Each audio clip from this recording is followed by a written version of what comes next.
एक समय की बात है। घने पेड़ों और शांत पहाड़ियों के बीच एक बहुत प्रसिद्ध गुरुकुल था। उस गुरुकुल में दूर दूर से बच्चे पढ़ने आते थे।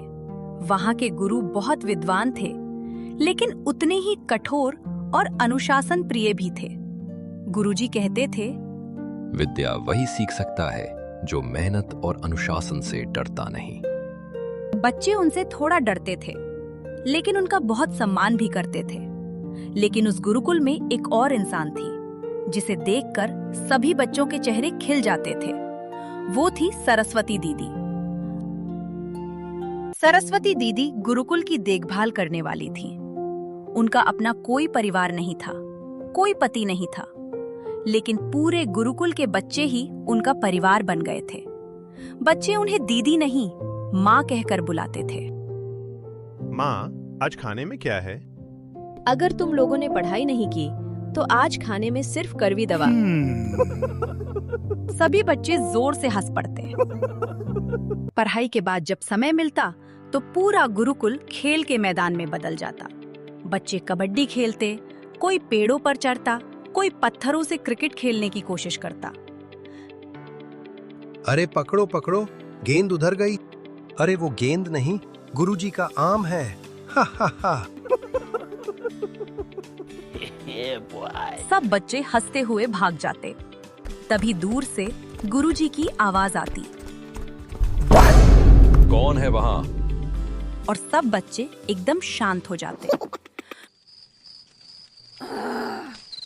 ओम नमः शिवाय।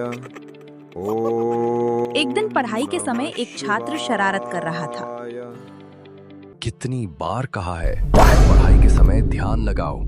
इधर आओ तुम, अब मार खाओ। मत मारिए गुरुजी। गुरुजी ने गुस्से में उसे डांटा और छड़ी से मारा। बच्चा रोने लगा। रात होते ही सरस्वती दीदी उसके पास आई। रात का समय था। सभी बच्चे अपने बिस्तर पर सो रहे थे। एक बच्चा चुपचाप रो रहा था। सरस्वती दीदी धीरे धीरे उसके पास आईं।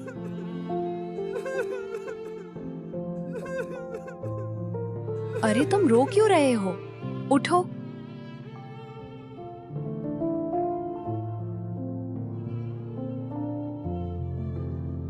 दर्द हो रहा है?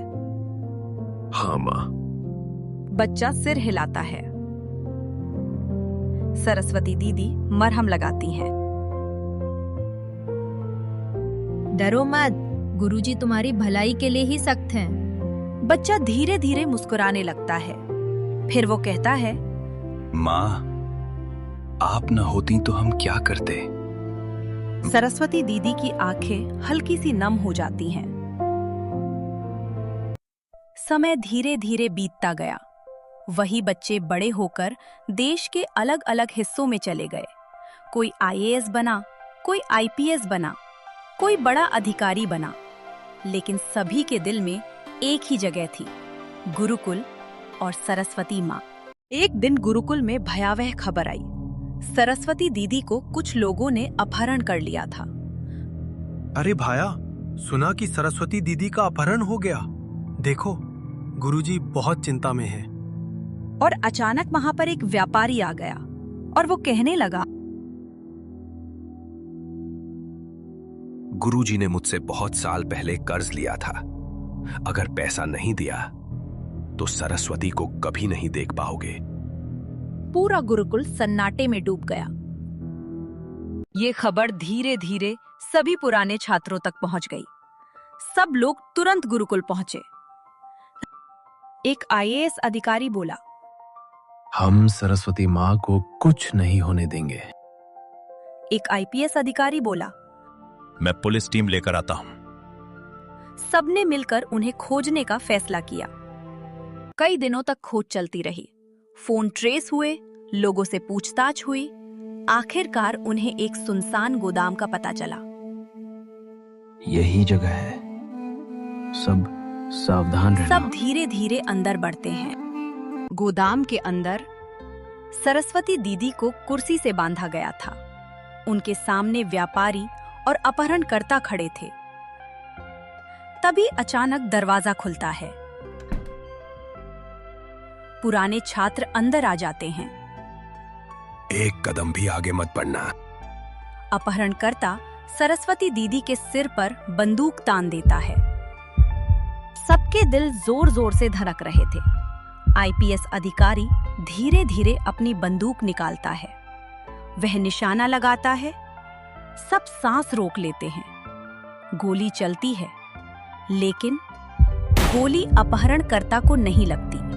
वह सीधे सरस्वती दीदी को लग जाती है। पूरा कमरा सन्नाटे में डूब जाता है। सरस्वती दीदी धीरे धीरे जमीन पर गिर जाती हैं। सभी छात्र चिल्लाते हैं, माँ! आईपीएस अधिकारी के हाथ कांपने लगते हैं। सभी पुराने छात्र, आईएएस, आईपीएस अधिकारी, सबके सिर झुके हुए हैं। एक छात्र रोते हुए कहता है, हम इतने बड़े अधिकारी बन गए, लेकिन अपनी माँ को नहीं बचा पाए। आग धीरे धीरे चिता को घेर लेती है।